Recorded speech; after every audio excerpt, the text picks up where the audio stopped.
The family's holiday dinner was already underway when I stepped into the room, my heart pounding like a war drum. Everyone was there, Mom, Dad, my sister Emily with her kids, and of course, her. My wife, Lisa.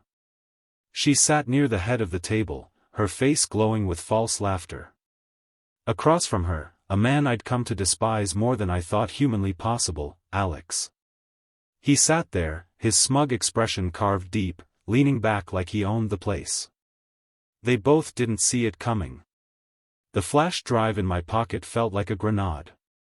Hours earlier, I'd stumbled across the evidence, their messages, their videos, their damn plans. Lisa's lies finally unraveled like the cheap thread they were. I didn't sleep the night before. I didn't need to. I replayed the recording over and over, letting the anger fill me like gasoline. Now I was here, facing the fire. The festive chatter faltered as I strode in, ignoring the casual greetings. I went straight to the TV in the corner of the dining room. Silence descended as I plugged in the flash drive. "What's this?" Lisa asked, her voice sharp, an edge of nervousness betraying her. "You'll see," I replied coolly, not even glancing her way. The video began to play, and the air thickened with tension. It wasn't just any video, it was them. His hands on her, her fake giggles, the whispers, the betrayal. The room erupted into gasps and stunned silence. Lisa froze, her face pale as paper, her fork clattering onto the plate. Alex's smile melted faster than butter in a hot pan. "Lisa," my mother started, but I cut her off with a sharp gesture. Lisa tried to stand, but her legs gave out. She fainted, slumping sideways in her chair like a wilted flower. The room erupted into chaos. Chairs screeched as people stood, trying to help, but my focus locked on Alex. I lunged, grabbing his collar, dragging him up before anyone could react. "You bastard!" I roared, slamming his head into the table. The satisfying crack of his nose snapping was followed by blood spraying onto the tablecloth, mixing grotesquely with the cranberry sauce and mashed potatoes. "This is what happens when you mess with another man's wife," I shouted, my fist pounding into his stomach before driving my knee into his groin. He collapsed with a groan, hands cupping himself, his self-satisfaction now reduced to pitiful whimpers. "Daniel, stop," my father bellowed, but I didn't care. Years of trust, years of love, all betrayed in one instant. Let them see. Let them all see. I turned to Lisa, who had regained consciousness, her mascara-streaked face staring at me in horror. "You think I wouldn't find out?" I snarled. "How long, Lisa? How long have you been lying to me?" The room fell silent, the echoes of my words hanging heavy. Lisa's mouth opened and closed like a fish gasping for air. Her perfect facade, the one she wore so effortlessly, had finally shattered. The truth was out in the open, and there was no charming her way out of this one. "Daniel, please," she stammered, clutching the edge of the table as if it could save her from drowning in the tidal wave of her own deceit. "Don't you dare say, please, to me," I barked, pacing in front of her like a caged animal. My knuckles were raw from slamming Alex's face into the table, but the pain only fueled my rage. "You've been lying to me, making me feel crazy for doubting you. All those late nights, all those business trips." "It's not what you think," Lisa started, but I cut her off with a laugh so cold it could freeze fire. "Not what I think?" I yelled, pointing to the screen where their indiscretions were still paused in damning clarity. "What else could this be? You're going to tell me this is Photoshop? That I'm imagining things again, like you've said so many times before?" Her face contorted with desperation.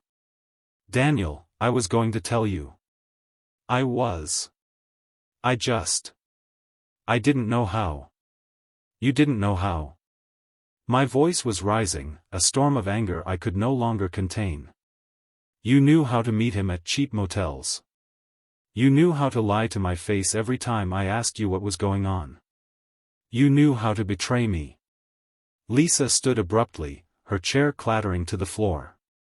You don't understand, she screamed, tears streaking her face. You were never home. You never cared about me anymore. That hit me like a slap across the face. The audacity, the sheer gall of her to turn this around on me. Oh, so it's my fault now? I asked, voice dripping with sarcasm. I worked long hours to give you the life you wanted.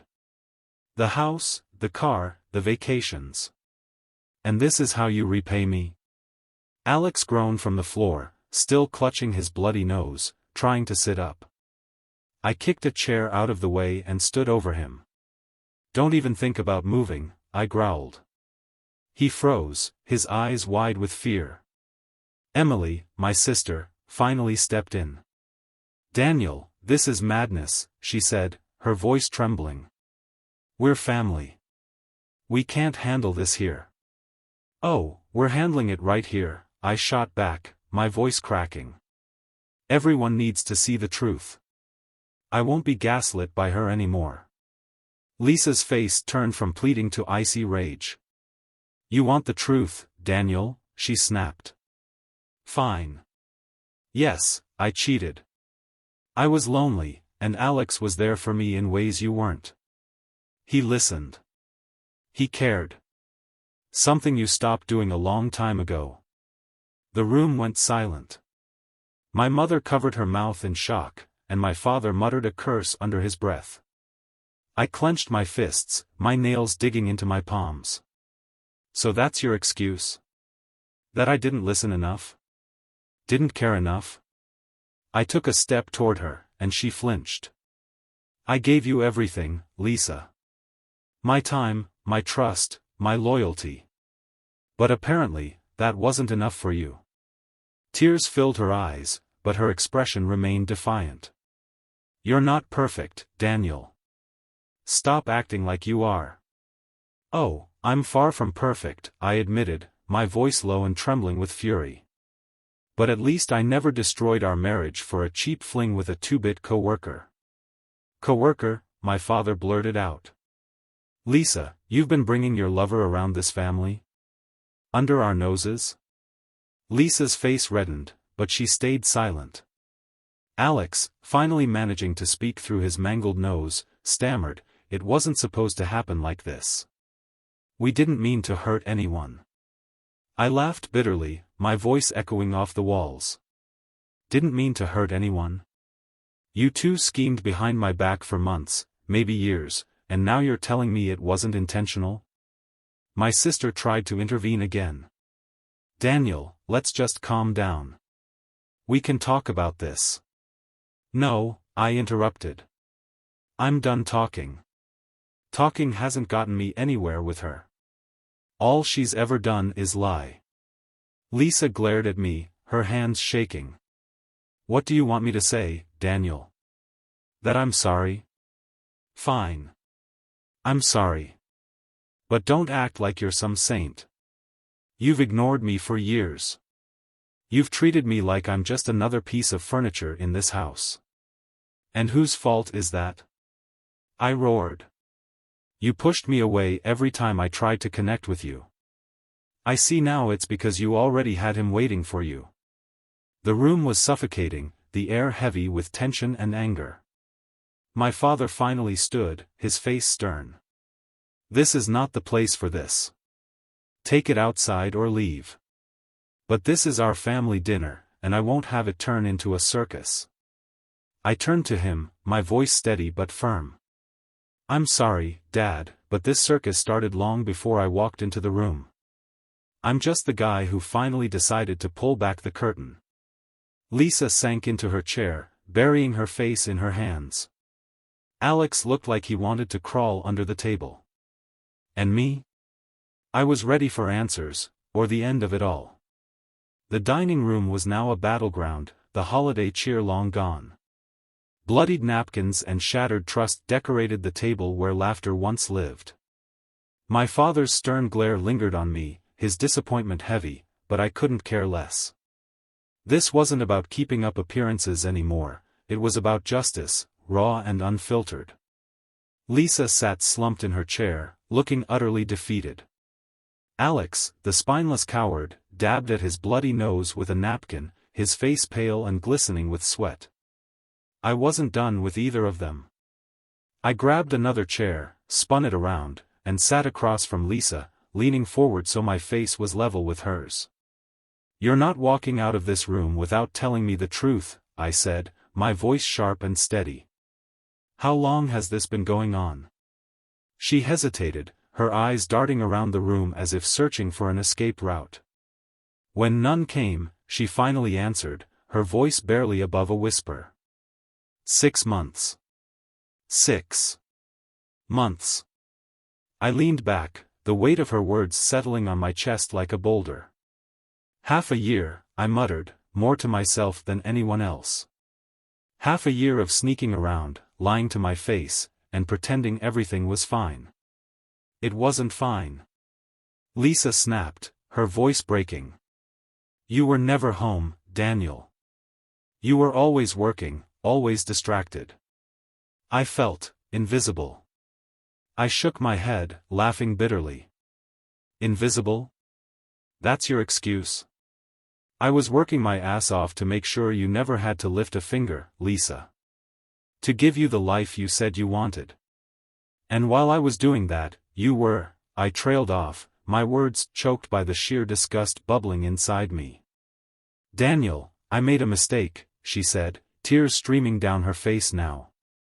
"A horrible, stupid mistake. I didn't mean for it to happen, I swear." "Oh, so this was an accident?" I shot back, my voice dripping with sarcasm. "What, you tripped and fell into his arms? Into his bed?" Her face twisted in anger. "You don't know what it's like to feel neglected. To feel like you don't matter anymore." I stood so abruptly that my chair toppled over. "Don't you dare twist this into something about me," I hissed. "You had choices, Lisa.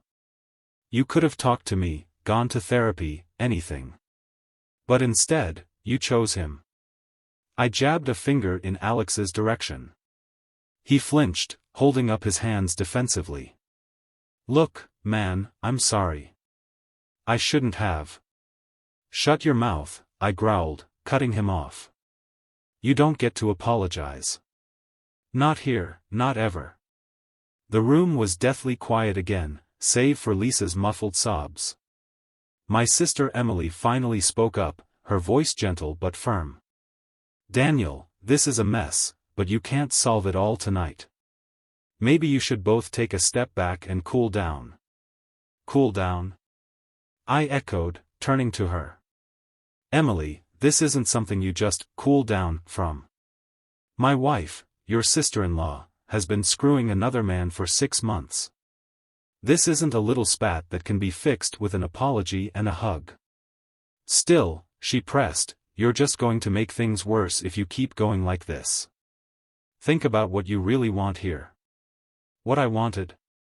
That was the million-dollar question, wasn't it? Part of me wanted to pack up Lisa's things and throw them onto the lawn, locking the door behind her forever. Another part wanted to erase the last 24 hours from existence, to go back to the blissful ignorance I'd been living in. But neither of those options felt right. Lisa, as if sensing my hesitation, reached for my hand. I jerked away before she could touch me. "Don't," I said, my voice hoarse. "Don't act like we're suddenly okay. We're not. I want to fix this, Daniel," she pleaded, her tear-filled eyes searching mine. "I'll do whatever it takes. I'll go to therapy. I'll quit my job if that's what you want. Just, please, don't give up on us." I stared at her, searching for any trace of the woman I'd married, the woman who once made me believe in love, in loyalty, in forever. But all I saw was a stranger, someone who had taken a wrecking ball to everything we'd built together. "I can't decide that right now," I said finally, my voice heavy with exhaustion. "Not after this." I gestured to the blood-stained table, the damning video still frozen on the TV screen. Lisa nodded, fresh tears spilling down her cheeks. "I understand," she whispered. I turned my attention to Alex, who was still sitting on the floor like the pathetic worm he was. "As for you," I said, stepping closer. He cowered, shielding his face. "You ever come near me or my family again, and you'll wish tonight was the worst thing that ever happened to you." "Understood," he stammered, his voice trembling. I didn't wait for a response. Grabbing my coat, I headed for the door. The room erupted into murmurs as my family tried to process what had just unfolded, but I didn't care. I needed air, space, anything to escape the suffocating reality of what my life had become. The cold December night bit at my skin as I stepped outside, but it was a relief compared to the heat of the dining room. I stood on the porch, staring into the darkness, my mind a swirling storm of rage, heartbreak, and confusion. The night wasn't over, but I had no idea where it would take me next. The cold air felt like needles on my skin, but I welcomed it. Anything to numb the storm inside me. I stood on the porch, gripping the wooden railing so tightly my knuckles turned white. My breath came out in ragged clouds, the only sound in the stillness of the night. Behind me, the house buzzed with chaos. I could hear muffled voices, Emily trying to calm Lisa, my father shouting something about calling the police, and Alex whimpering like the pathetic excuse for a man he was. I pulled out my phone and stared at the screen, my thumb hovering over my best friend Mark's number. He was my go-to guy, the one person who had always been there for me, no matter what. But calling him now? Explaining this disaster over the phone? I couldn't do it. Instead, I shoved the phone back in my pocket and started walking. The quiet streets of my childhood neighborhood felt surreal, like I was moving through a dream I couldn't wake up from. Every Christmas light and festive decoration on the houses I passed felt like a cruel joke. Families laughing, celebrating, while mine was falling apart piece by piece. I stopped at the park at the end of the street and sat down on a bench. The memories hit me like a freight train. Lisa and I had come here on one of our first dates. It had been spring then, the cherry blossoms in full bloom. She'd laughed as I tried, and failed, to impress her by climbing a tree to pick a flower. That laugh. I'd fallen in love with it. But now? Now it felt like a weapon she'd used to lure me into her web of lies. I leaned back, staring up at the stars. What the hell am I supposed to do? I muttered to no one in particular. The crunch of footsteps behind me made me sit up straight. I turned, half expecting it to be Lisa or Emily coming to drag me back into the circus. Instead, it was my father. "Mind if I sit?" he asked, his voice gruff but not unkind. I nodded, and he lowered himself onto the bench beside me. For a while, we just sat there in silence, the chill in the air doing most of the talking. Finally, he spoke. "You know, your mother and I have had our fair share of fights over the years," he said, his tone measured. "Some pretty bad ones, too. But this is something else." I didn't respond, just stared at the frost-covered grass in front of me. "Lisa screwed up," he continued. "No doubt about that. And that Alex? I'd like to take a swing at him myself. But what matters now is what you're going to do about it." I let out a bitter laugh. "What can I do, Dad? She destroyed everything. How do you come back from that?" He sighed, his breath visible in the cold. "You can't undo what's been done. But you've got choices. You can try to rebuild, if you think there's anything worth saving. Or you can walk away and start over." "Start over," I muttered, the words tasting foreign on my tongue. "Do you have any idea how much we've built together? The house, the plans, the memories." "Memories don't mean much if they're built on lies," he said bluntly. I looked at him, surprised by his harsh tone. "I'm not saying it to be cruel," he added, softening. "But you've got to think about what's best for you, Daniel. Not her. Not anyone else. just you." The words hung in the air between us, heavy and undeniable. "Do you think people can change?" I asked, my voice barely audible. He was quiet for a long moment before answering. "I think they can, but only if they truly want to. And even then, it doesn't mean you have to stick around waiting for them to prove it." I nodded slowly, the weight of his words sinking in. "You've always been a good man, Daniel," he said, clapping a hand on my shoulder. "Don't let this break you. You deserve better." With that, he stood and walked back toward the house, leaving me alone with my thoughts. I sat there for what felt like hours, replaying everything in my mind, the lies, the betrayal, the confrontation. Every time I thought about Lisa's face, her tears, her excuses, I felt a fresh wave of anger crash over me. But beneath the anger, there was something else. Something quieter, but just as powerful. Sadness. Grief for the life I thought we had. For the woman I thought she was. Eventually, the cold became too much to bear, and I made my way back to the house. When I stepped inside, the dining room had been cleaned up, the blood and chaos scrubbed away as if it had never happened. But the tension lingered, thick and suffocating. Lisa was sitting alone at the kitchen table, her hands wrapped around a mug of tea. She looked up when I walked in, her eyes red and swollen. "Daniel," she started, but I held up a hand to stop her. "I don't want to talk right now," I said, my voice flat. "I'm going to bed."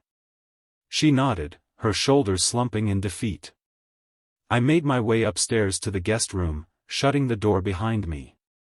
Lying there in the dark, I stared at the ceiling, my mind a whirlwind of thoughts. Could I forgive her? Did I even want to? And if I couldn't, what would life look like without her? I didn't have the answers yet. But one thing was certain, nothing would ever be the same again. Morning light seeped through the guest room curtains, the muted glow doing little to soften the ache in my chest. I hadn't slept much, if at all. My thoughts had kept me awake, swirling in endless loops of betrayal and rage. I threw on some clothes and made my way downstairs, bracing myself for the aftermath. The house was eerily quiet, the kind of silence that felt unnatural. Lisa wasn't in the kitchen, the dining room, or the living room. Part of me felt relief not to see her, but another part felt the pang of absence, a cruel reminder of how deeply her betrayal had embedded itself in my life. Emily was sitting at the kitchen island with a cup of coffee. She looked up when I entered, her expression a mix of worry and pity. "Morning," she said softly. "Is it?" I replied, pouring myself a cup of black coffee. She didn't push, which I appreciated. Emily had always been the empathetic one in the family, but even her presence felt like too much this morning. "I made Lisa leave last night," she said after a pause. "Figured you needed space." I froze, the cup halfway to my lips. "You what?" "She didn't want to go," Emily explained quickly, "but I told her this was your house too, and if anyone needed to leave, it was her." I sat down, the tension in my shoulders easing just slightly. For the first time since this whole mess began, someone had made a decision that felt like it was in my corner. "Thanks," I muttered, genuinely meaning it. "She said she'd be at a hotel," Emily added. "And that she'd wait for you to decide when or if you want to talk." I nodded, not trusting myself to say more. After breakfast, I decided to leave the house. I couldn't sit in that place any longer, surrounded by memories that now felt tainted. I needed air, space, a chance to think without the walls pressing in on me.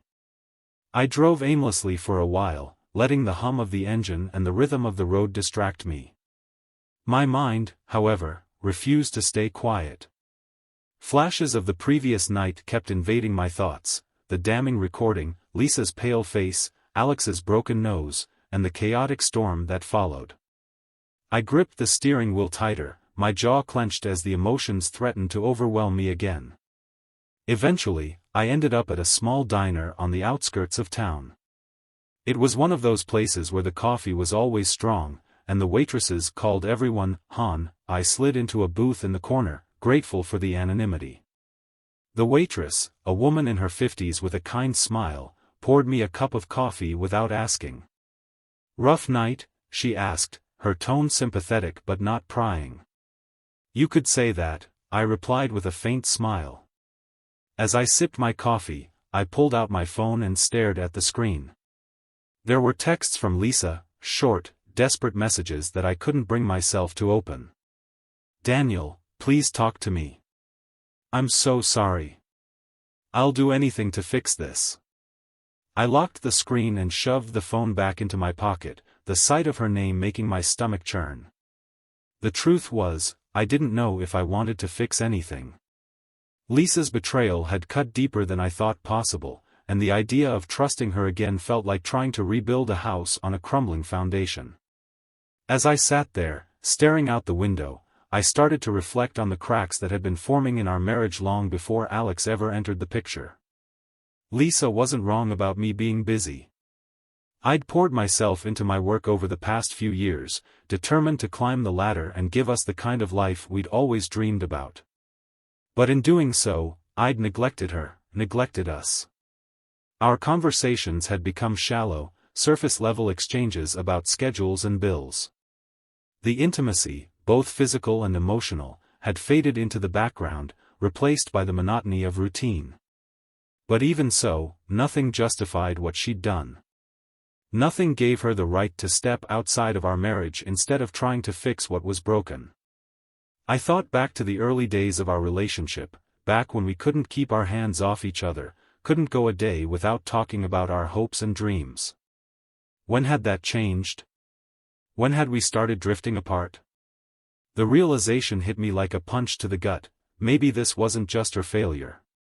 Maybe it was ours. I stayed at the diner for hours, replaying everything in my mind. By the time I finally left, the sun was high in the sky, casting long shadows across the pavement. Instead of going home, I drove to Mark's place. He opened the door, his expression shifting to concern the moment he saw me. "Jesus, Dan. You look like hell," he said, stepping aside to let me in. "Thanks," I muttered, collapsing onto his couch.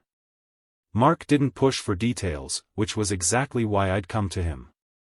He handed me a beer, sat down across from me, and waited. After a long silence, I finally told him everything: Lisa, Alex, the video, the confrontation. By the time I finished, my voice was hoarse, and my hands were trembling. Mark leaned back, his expression grim. "Man, that's brutal. I don't even know what to say." "I don't know what to do," I admitted, my voice breaking. Part of me wants to forgive her, try to fix things. But the other part? I don't think I can look at her without seeing him. Mark nodded slowly.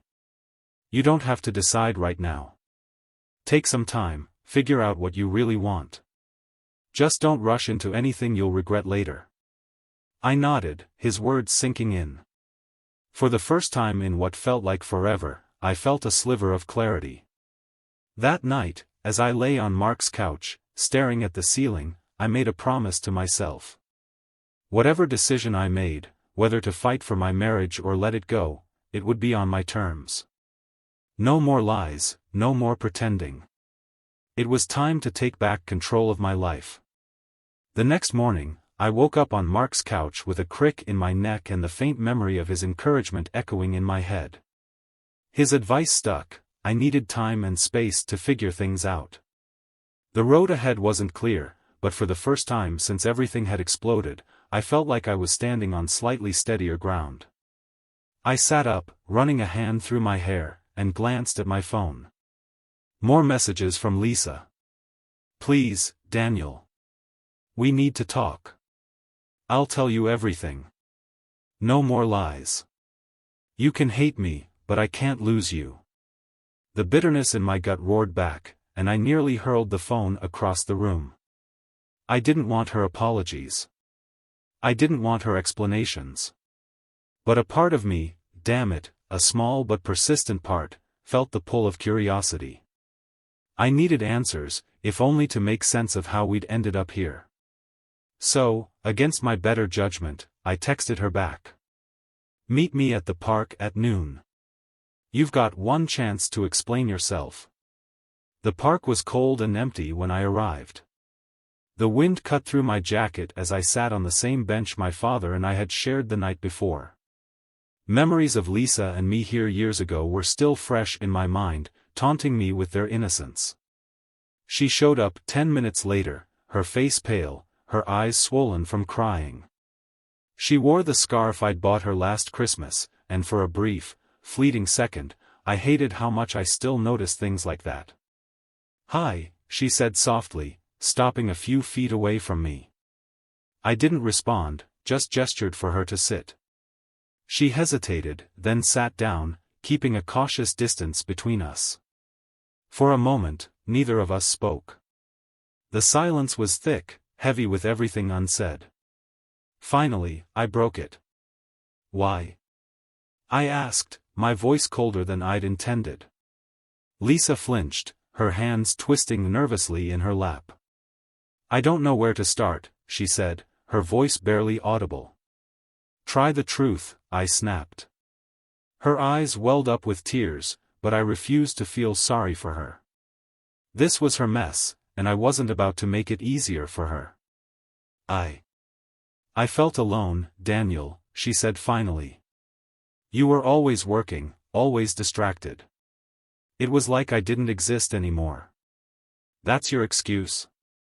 I said, my voice rising. "I worked hard for us, Lisa. For our future. And your response was to, what? Jump into bed with the first guy who paid you attention?" "It wasn't like that," she cried, her voice breaking. "It started as just talking. He listened to me, made me feel seen." I laughed bitterly. "Oh, how noble. And when did talking turn into sleeping with him?" Her face crumpled, and she looked away. "It was a mistake," she whispered. "A terrible, stupid mistake." "A mistake?" I repeated, incredulous. "A mistake is forgetting an anniversary, Lisa. This was a choice. A series of choices, over and over again. Don't you dare insult my intelligence by calling it a mistake." She broke down, sobbing into her hands. But her tears did little to soften my anger. "You don't get to cry," I said harshly. "You don't get to play the victim here." She nodded, wiping her eyes. "You're right," she said shakily. "I have no excuse. I was selfish, and I hurt you in the worst way possible. But, Daniel, I love you. I've always loved you." I scoffed. "Funny way of showing it." "I'll do anything to fix this," she pleaded. "Therapy, counseling, whatever you want. Just, please, don't give up on us." Her words hung in the air, desperate and raw. And for the first time, I felt something other than anger, confusion. Part of me wanted to believe her, to cling to the hope that we could somehow rebuild what she'd shattered. But the other part, the louder, angrier part, couldn't forgive her.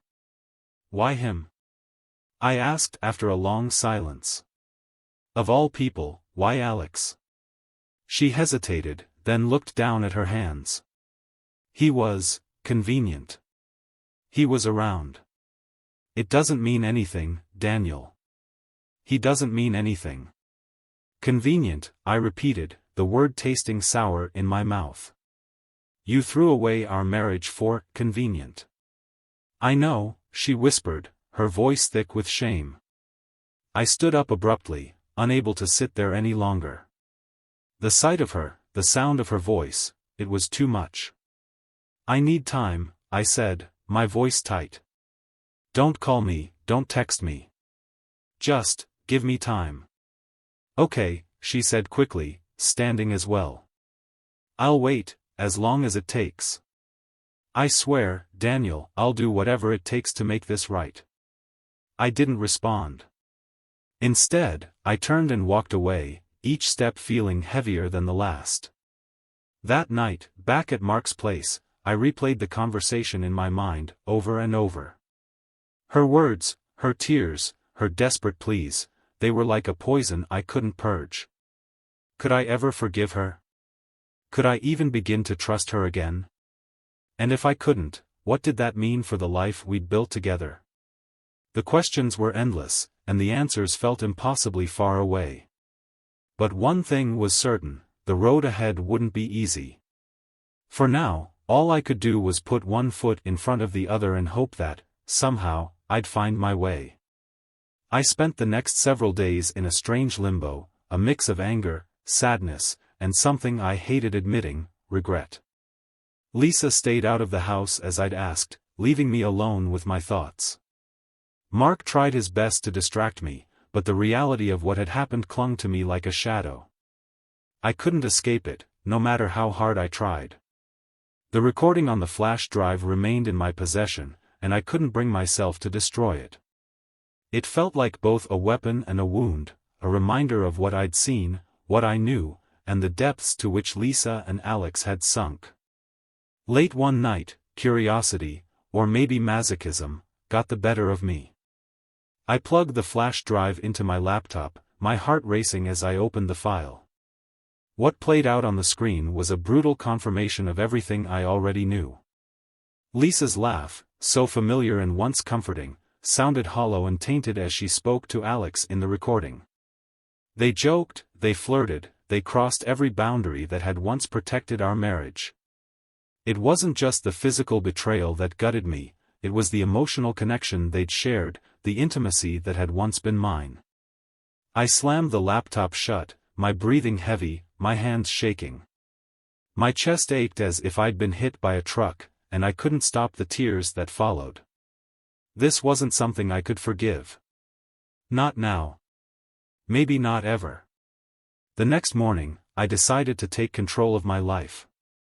No more wallowing, no more replaying the betrayal in my mind. It was time to act. I called my lawyer, David, an old friend who'd helped me with some minor legal matters in the past. He didn't ask many questions when I told him what had happened, he simply listened, his tone professional yet sympathetic. "Daniel, you've got options," he said after I explained everything. "If you want to file for divorce, we can get the ball rolling immediately. But if there's even a small part of you that wants to try to save this marriage, I'd recommend couples counseling first. Either way, it's your call." I hesitated, the weight of the decision pressing down on me. Filing for divorce felt final, like cutting away a part of my life and walking away from it forever. But trying to save the marriage? That felt impossible after what I'd seen, what I knew. "I need time to think," I said finally. "Take your time," David replied. "But don't wait too long. The longer you let this sit, the harder it'll be to move forward, no matter what you decide." That afternoon, Emily stopped by unannounced. She brought lunch, a peace offering, I suspected, and sat with me in the kitchen while I picked at a sandwich I didn't have the appetite for. "How are you holding up?" she asked, her voice gentle. I shrugged. "Depends on the hour. Sometimes I feel like I'm okay, like I can handle this. Other times," I trailed off, shaking my head. Emily nodded, her expression understanding. "I can't imagine what you're going through. But you're stronger than you think, Daniel." "Am I?" I asked, my voice bitter. "Because right now, I feel like I'm barely holding it together." "You're allowed to feel that way," she said. "But don't let it break you. You deserve better than this." Her words struck a chord, and for the first time in days, I felt a flicker of something I hadn't felt in a long time, determination. That evening, I returned home. The house was as quiet as ever, but this time, it didn't feel suffocating. It felt like mine again. I went upstairs to the bedroom, pausing at the doorway. The bed we'd shared now felt like a monument to her betrayal, and I couldn't bring myself to sleep there. Instead, I grabbed a few things and headed back downstairs to the guest room. As I settled in, my phone buzzed on the nightstand. Another message from Lisa. I know you don't want to hear from me, but I'm not giving up on us. Please, just tell me what you need. I stared at the message for a long time before typing a response. I need time. She replied almost immediately. I'll wait. As long as it takes. I didn't respond. The next day, I met with David in person.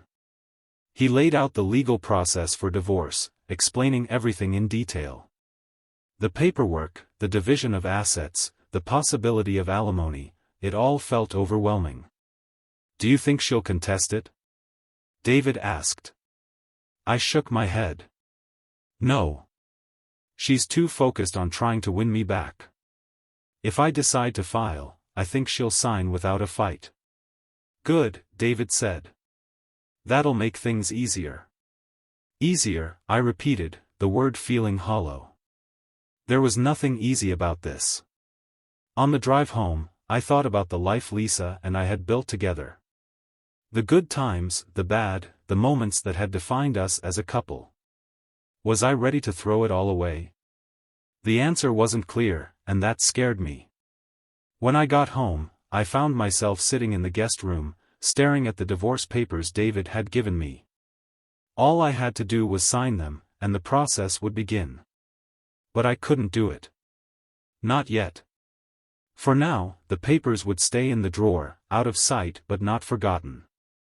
That night, as I lay awake in the guest room, I made a decision. The road ahead would be mine to choose. No one, not Lisa, not Alex, not even David, could dictate how I moved forward. Whether I chose to fight for my marriage or walk away from it, the choice would be mine and mine alone. For the first time in what felt like forever, I felt a sliver of control. And for now, that was enough. 2 weeks had passed since I'd last seen Lisa. The house felt like a museum of our life together, each room a gallery of memories, both cherished and cursed. The divorce papers remained unsigned in the drawer, a silent reminder of the decision I hadn't yet made. The days were quieter now. I avoided mutual friends, skipped family calls, and buried myself in work. Yet, deep down, I knew I was circling the same question: do I give Lisa another chance, or do I end it all? The answer came sooner, and more violently, than I ever expected. It was a Friday evening when the knock at the door startled me. I wasn't expecting anyone, and for a moment, I considered ignoring it. But the persistent pounding wouldn't stop. When I opened the door, I found Alex standing there, his face bruised and his nose still swollen from our confrontation at the family dinner. "You've got some nerve coming here," I growled, gripping the edge of the door. "I need to talk to you," he said, his voice strained. "It's about Lisa." "Get off my porch before I finish what I started," I snapped, already halfway to slamming the door in his face. "She's lying to you," he blurted, his voice trembling. "She's been lying to both of us." The words froze me. I opened the door a fraction wider, glaring at him. "What the hell are you talking about?" Alex glanced over his shoulder nervously, as if expecting someone to appear. "She played me, Daniel. She made me think she was leaving you, that we had a future. But now I see she was just using me." "Good for you," I said coldly. "You're only just figuring out that my wife's a liar? Congratulations. Now get lost." He shook his head. "You don't understand. Lisa's not just cheating on you with me. There's someone else." The air seemed to leave the room. "What?" "I found out last week," Alex said, his voice rising with desperation. "She's been seeing another guy. Someone she met at her gym. She's been playing us both." The words hit me like a sledgehammer. My grip on the door tightened as the room spun. "You're lying," I said through gritted teeth, though I could already feel the cracks forming in my resolve. "Why would I lie?" Alex said, throwing his hands up. "She's been feeding me the same sob story she probably told you, that she's lonely, that you don't understand her. And all the while, she's out with some other guy. I stepped back, my mind racing. Was it possible? Could Lisa be so brazen, so reckless, to betray me not once, but twice? Get out, I said, my voice trembling. I'm telling you the truth, Alex insisted. Check her gym records. Ask her where she's been. You'll see. I slammed the door in his face and leaned against it, my heart pounding in my chest. That night, I couldn't sleep. Alex's words haunted me, and despite my hatred for the man, I couldn't shake the nagging feeling that he might be telling the truth. The next morning, I drove to Lisa's gym. My stomach churned as I parked across the street, my eyes fixed on the entrance. I hadn't told Lisa I was coming, I needed to see this for myself. An hour later, I saw her. Lisa walked out of the gym, her face flushed, her hair damp with sweat. But she wasn't alone. A man followed close behind her, tall and muscular, with an air of confidence that made my blood boil.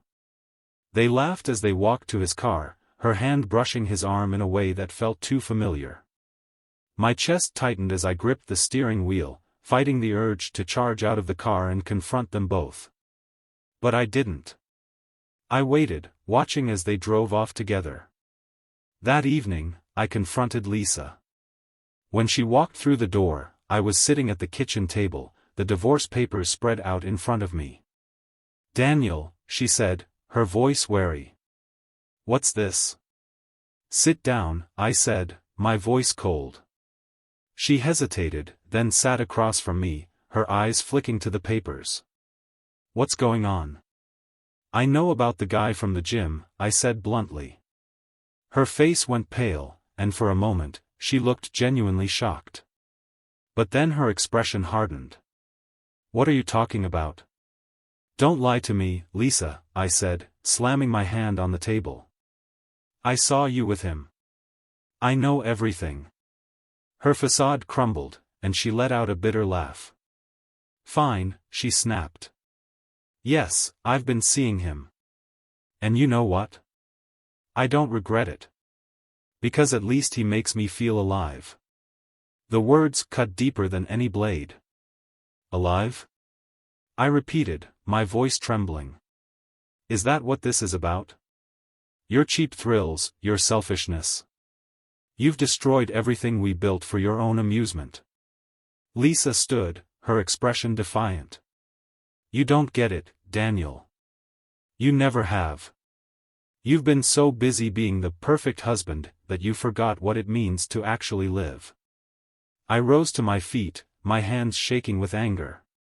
"Get out," I said, my voice low and dangerous. "Take your lies, your betrayal, and get the hell out of my house." Her eyes widened, but she didn't argue. She grabbed her keys and stormed out, slamming the door behind her. As I sat alone in the empty house, a strange sense of calm washed over me. For the first time since this nightmare began, I felt free. Free from the lies, the manipulation, and the weight of a marriage that had long since stopped being a partnership. I picked up the divorce papers, signed my name with a steady hand, and placed them in an envelope. It wasn't the ending I'd envisioned, but it was the one I needed. Lisa's betrayal had shattered me, but it had also given me something invaluable: clarity. From this moment on, my life was my own. And for the first time in a long time, I felt ready to move forward.